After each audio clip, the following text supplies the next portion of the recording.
From EWTN, the Global Catholic Network, this is EWTN News Nightly. I'm Veronica Dudo, and this is EWTN News Nightly. Thank you for being with us. We start tonight with prayers for young conservative leader and advocate Charlie Kirk and his family. Kirk was shot and killed earlier today while taking part in an on-campus debate at Utah Valley University. Video captured at the event showed Kirk bleeding heavily from a gunshot wound near his neck. This footage of Kirk handing out hats to the crowd was taken just moments before the shooting. The event in Utah was one of his trademark debates on a college campus. Kirk was unwavering in his defense of life in discussions with people who support abortion and transgender ideology. Charlie Kirk was 31 years old. He is survived by his wife and 2 young children. This horrible act of political violence has affected so many of us. We want to take a moment of silence to pray for Charlie Kirk and offer condolences for his family.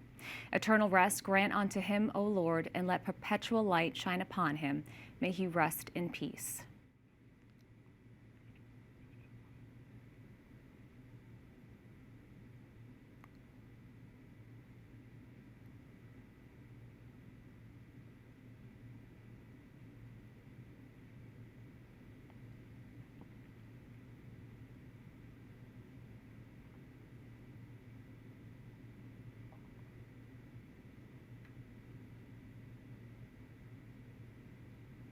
At only 31 years old, Charlie Kirk accomplished a great deal. Here's a look back at his short but impactful life.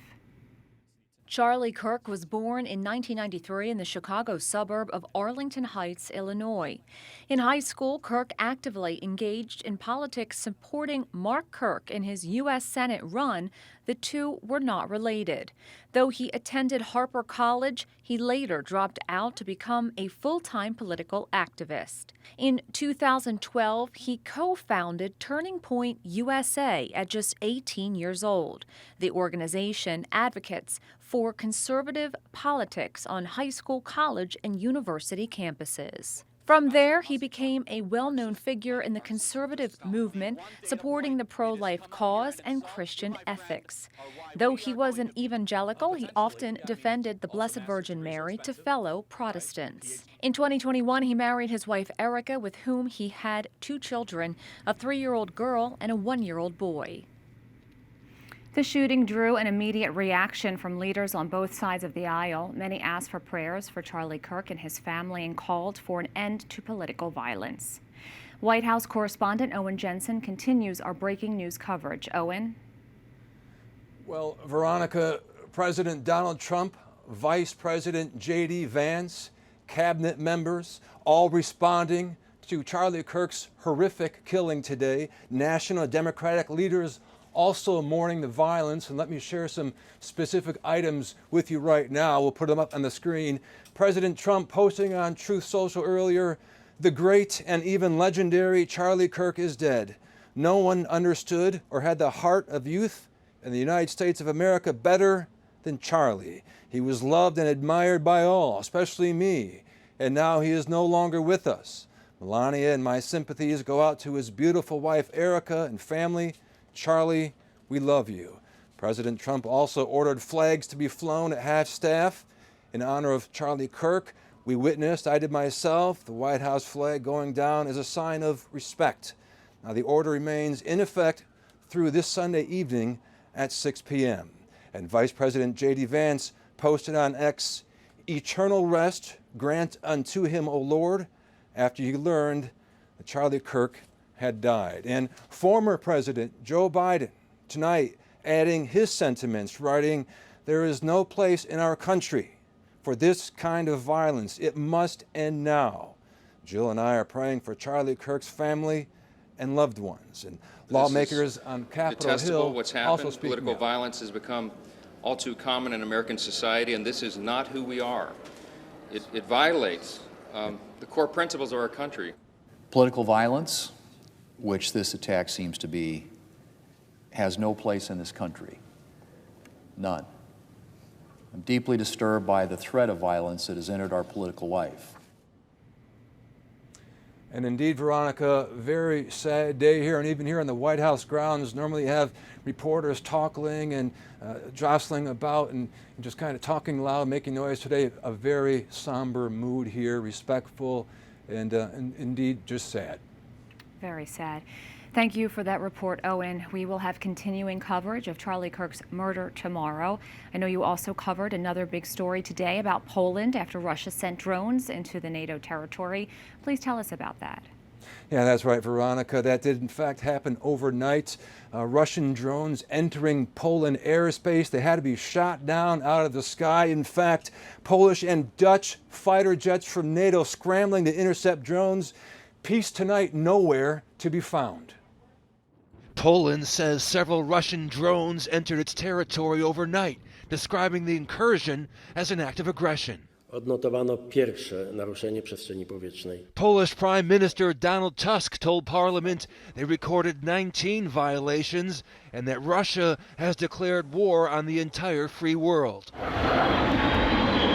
Trying to bring about peace, President Donald Trump, who a few weeks ago met with Russia's Vladimir Putin in Alaska, takes to Truth Social this morning asking, what's with Russia violating Poland's airspace with drones? Here we go. Russia said it did not target Poland, and Poland said some of the drones came from Belarus, a close ally of Moscow. The president of the EU Commission denounces Russia. And just today we have seen a reckless and unprecedented violation of Poland and Europe's airspace by more than 10 Russian Shahid drones. Europe stands in full solidarity with Poland. Drones or parts of drones were found in 8 locations in Poland.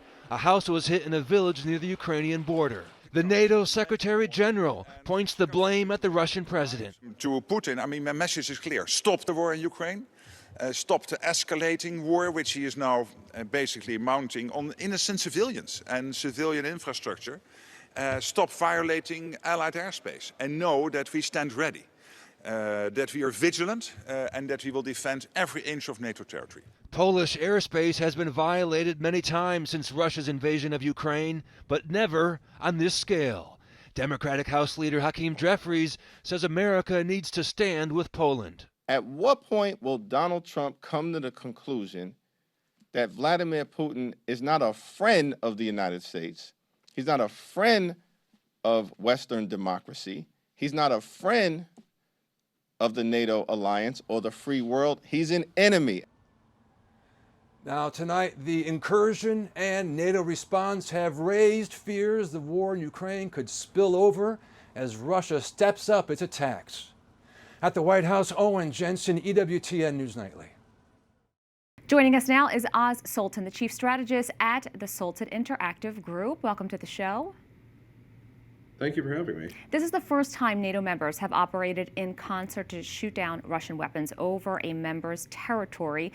How significant is this from a military perspective?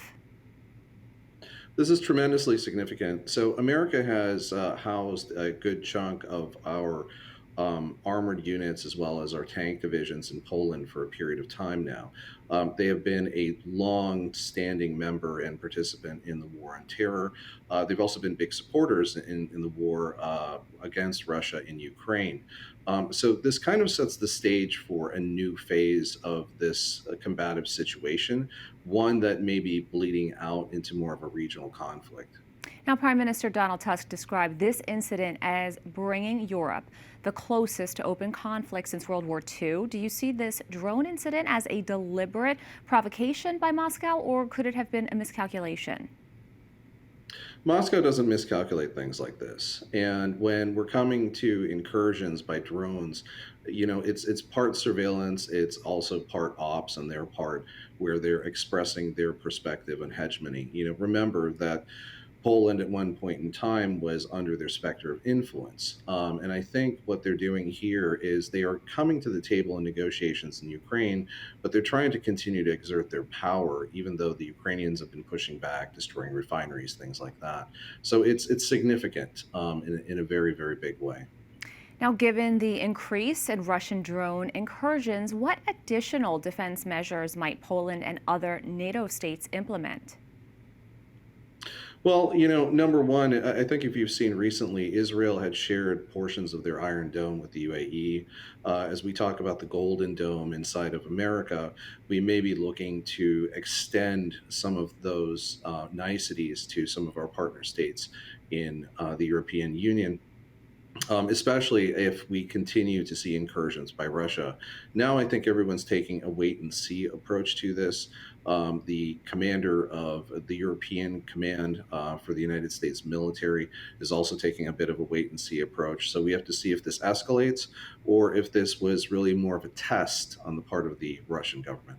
Shifting from a military and political landscape to a humanitarian one, how do you expect NATO's civilian populations, especially in frontline countries like Poland and the Baltics, to react to this heightened sense of danger?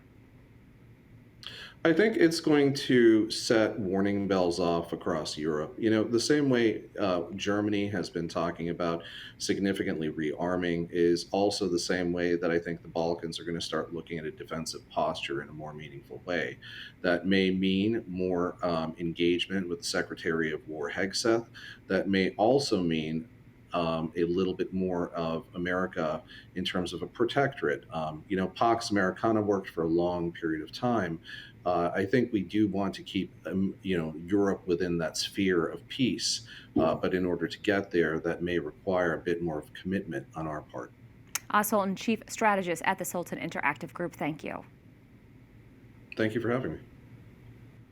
The head of the European Commission says she will push for sanctions and a partial trade suspension against Israel over the war in Gaza. Man-made famine can never be a weapon of war. For the sake of the children, for the sake of humanity, this must stop. The European Union remains deeply divided over its approach to the war in Gaza. It is unclear whether Ursula von der Leyen's proposal will gain enough support.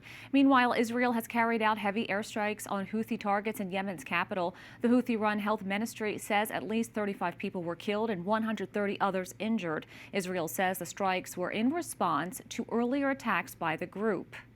The parish priest of the only Catholic church in Gaza says he spoke this week with Pope Leo. Father Gabriel Romanelli says the Holy Father called following Israel's order for residents to evacuate Gaza City. He says the Holy Father is praying for peace and gave the parish his blessing. Holy Family is housing around 450 people, including the elderly, sick, and children. Despite the danger, many residents have decided to stay. The man accused in the deadly stabbing of a Ukrainian woman on a public train in North Carolina is facing federal charges and possibly the death penalty. 23-year-old Irina Zaruska was returning home from work on the light rail in Charlotte. Video shows the suspect fatally stabbing her in the neck several times and then leaving the scene. DeCarlos Brown Jr. has been charged with first-degree murder. He previously served 5 years in prison for robbery. Reports say he has been arrested 14 times. North Carolina GOP officials say the Ukrainian refugee's death was preventable. Irina Zaruska's life was taken too early. A life shortened by an event that was preventable. A life that should be remembered, celebrated, and marked as a point of change. In an unusual coincidence, the House and Senate are considering the same bill at the same time. The measure is next year's nearly $1 trillion National Defense Authorization Act, which funds defense policy and priorities. Both chambers are debating several hundred amendments, including many pro-life and pro-family related issues. Capitol Hill correspondent Eric Rosales has a rundown of some of the policies important to Catholics. Eric. Well, good evening, Veronica. From taxpayer-funded abortions for military service members and their families to transgender surgeries and even IVF access. All are being debated right now in both chambers. I did speak with Republican leaders in both the House and the Senate who tell me that they will continue to fight to save the unborn and promote pro-family policies in the military. That's obviously a big priority for us and our members in both the House and the Senate and the White House is to ensure that those important pro-life provisions continue to be maintained in legislation that comes through the Senate and the House. I don't expect there's going to be poison pills. That the NDAA has been worked towards as a bipartisan measure, which it traditionally has been, and I think leaders on both sides are committed to that. Congresswoman Mikey Sherrill, a Democrat and Navy veteran, says military women are being denied basic rights, especially those stationed in states that don't allow abortions. The fact that our military treatment facilities are only allowed to provide abortions in extremely limited circumstances is unacceptable and puts the health and well-being of our service members and their families at risk. New in this year's NDAA is nearly $1 billion for IVF treatments. It's a weighty policy issue, which is a proposal to expand IVF coverage for all service members and their dependents. Connor Semmelsberger with Heritage Foundation says what concerns him is the lack of ethical guardrails in the IVF policy. Embryo protections are included, and making sure that there aren't too many embryos created, that they're actually cryopreserved instead of destroyed, or there's not pre-genetic testing to screen out, for instance, male embryos or female embryos. Those are among the reasons why the Catholic Church opposes IVF treatments. Republicans are also targeting restrictions on transgender surgeries. Senator Roger Marshall, a doctor, tells me taxpayer money should not be used. I actually think that this is child abuse to put these children through some type of transgender surgery. Young adults through the transgender surgery. There's probably something else going on underlying that psychological. Let's save the defense dollars for defense. Democrats say Republicans are trying to impose a radical agenda. The military has been a very important instrument for opening the government up and establishing fair play. So I think it's outrageous that they would use it as a kind of right-wing culture war Christmas tree. Despite Secretary of War Pete Hegseth initiating a ban on abortion travel for service women, Democrats are pushing hard to maintain the Biden-era policy of allowing taxpayer dollars to be used for this purpose. Republicans are also trying to include provisions that get rid of DEI policies and ban pornographic and explicit sexual material from base libraries. Both chambers hope to have a framework ironed out by the end of next week. At the Capitol, Eric Rosales, EWTN News Nightly. We have a lot more still to come on EWTN News Nightly. Why one company says things are looking up for the economy. And an organ hidden by crusaders centuries ago is now restored. And wait until you hear how it sounds.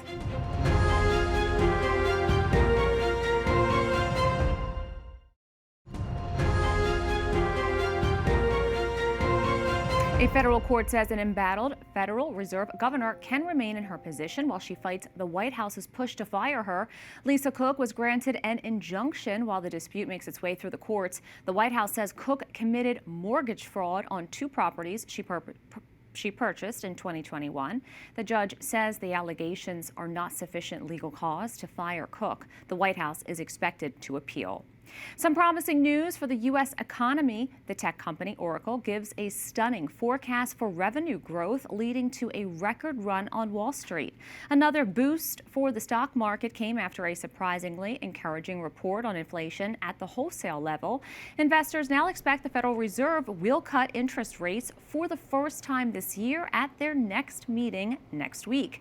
Joining us now is Michael Busler, a professor of finance at Stockton University. Dr. Busler, thank you so much for joining us. Thanks for having me, Veronica. As you know, it's always my pleasure to be here. Wall Street is expecting the economy to pull off a delicate balance, slowing enough to convince the Federal Reserve to cut interest rates, but not so much that it causes a recession. Is Wall Street right?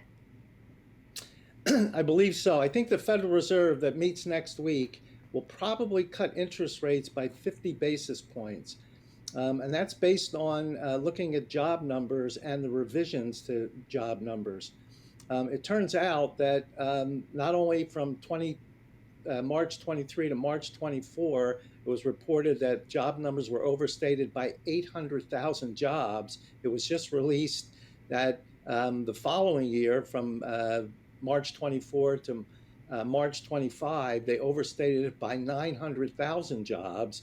And we know in May and June, the BLS, Bureau of Labor Statistics, overstated it by about 120,000 jobs a month. This is terrible that this data is coming out. But the Federal Reserve, which I believe should have cut interest rates back in May. I think we'll definitely cut them next week. They may go 25 basis points. I think they should go 50 basis points.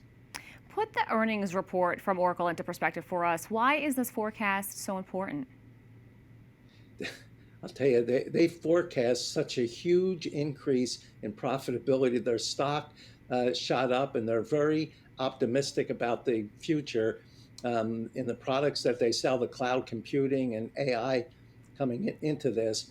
With their forecast being so strong, a lot of the other tech companies are going to start coming out with, I believe, similar forecasts, and that's a big jump for the economy. If the Fed cuts interest rates, as I believe next month, and probably cuts them again in November and again in December, by next year, early next year, January, the interest rates will be a full percentage point below where they are now. That means mortgage rates will probably drop under 6%.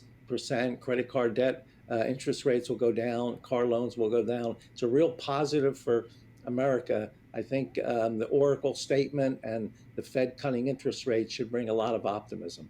Certainly something Wall Street and Main Street have been waiting to see. Now, we know another major report is coming tomorrow on the price of housing in the U.S. Take us inside the numbers on this, and what should we be looking for?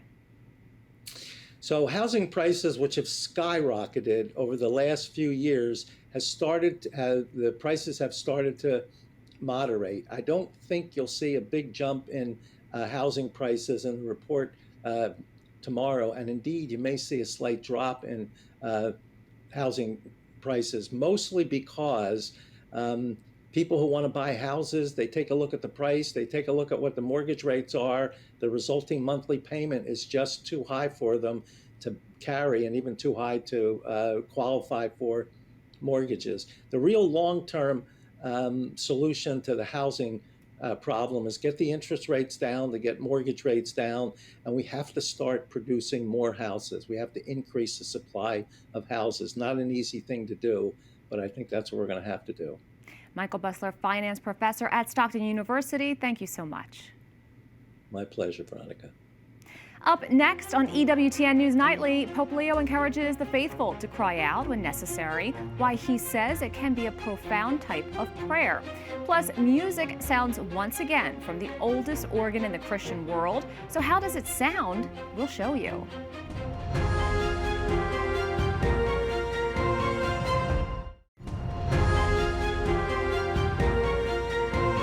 Pope Leo explains that Jesus on the cross shows us that crying out is not weakness, but an act of hope and extreme prayer. Per continuare a credere che un altro mondo è possibile. In his weekly audience with the public, the Holy Father reflected on how our cries can sometimes be a prayer when words do not suffice. He urged the faithful to see that expressing pain and distress is never pointless. He also asked for prayers and humanitarian projects on behalf of children who are suffering due to war.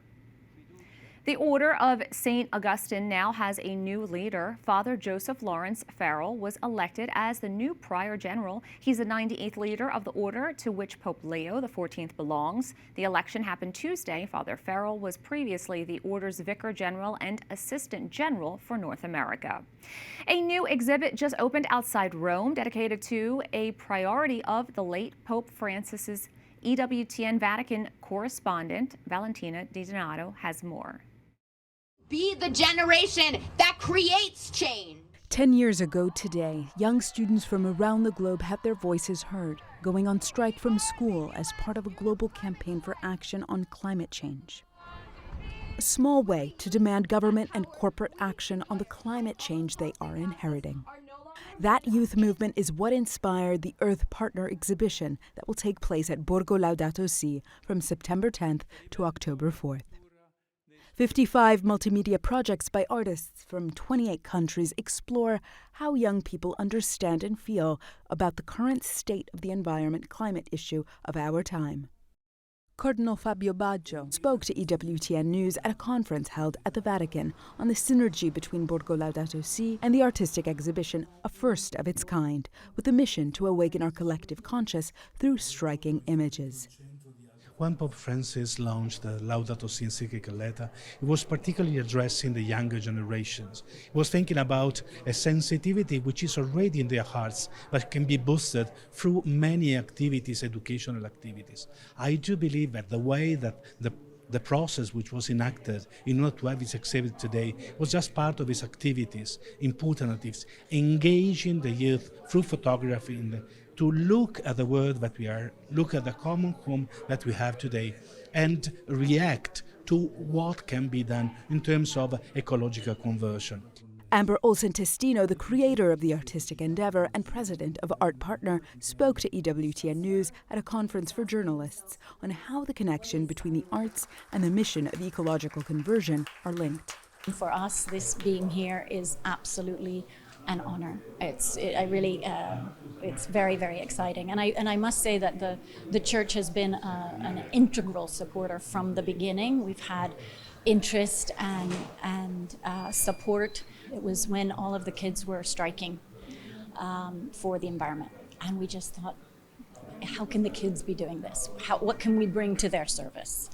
A meaningful call for ecological change happens best in silence, the organizers tell us, and the power of an image, in the context of nature, obliges us to contemplate and reflect in silence. Now we have a lot of pictures.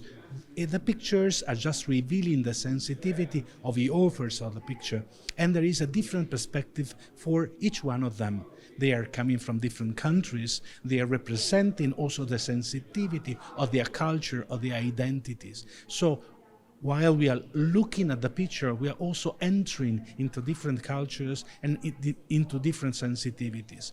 I would invite everybody to visit the exhibit at Borgo Laudato Si in order to be engaged with the same process of conducing everybody, leading everybody to a real ecological conversion. In Rome, Valentina Di Donato for EWTN News Nightly. In the Holy Land, after 800 years, music rings once again from the pipes of the oldest organ in the Christian world.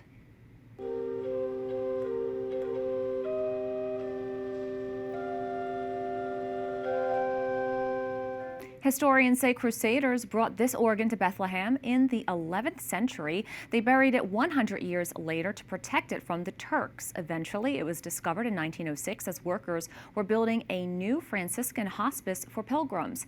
More than 200 bronze pipes were found as part of the organ. Researchers have been working to restore it, and when it's finished, they hope to make copies to send to other parts of the world. We thank you for watching tonight. Remember, you can follow us on social media, Facebook, X, and Instagram at EWTN News Nightly. I'm Veronica Dudo. Good night and God bless.